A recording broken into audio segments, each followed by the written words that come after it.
শিউলিয়া সুলতান ভাইরা অনেক ভালোবাসে। আমি চাই ওরা সুখে শান্তিতে বিয়ে করে থাকুক। এটা তুই কি করতেছিস? হ্যাঁ আব্বা, জোর করে কোনো কিছু হয় না। দেখো ওরা একজন একজনের কত ভালোবাসে। আমি কেমনে এর মধ্যে সুলতান ভাইরে বিয়ে করি? আমি সুলতান ভাইরে বিয়ে করতে পারবো না। আমি আমার নিজ হাতে ওকে দুইটারে বিয়া দিব। আইন তো না বইন, আজকে থেকে তোমাকে দুঃখের দিন শেষ, তোমাকে সুখের দিন শুরু। আমি নিজ হাতে তোমাকে বাসর সাথে তোমার করে বিয়া দিব, কথা দিলাম।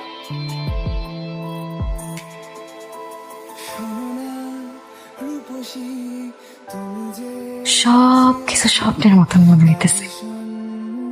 হইতেছে। এই বুঝি আমি ঘুম থেকে জায়গা উঠবো,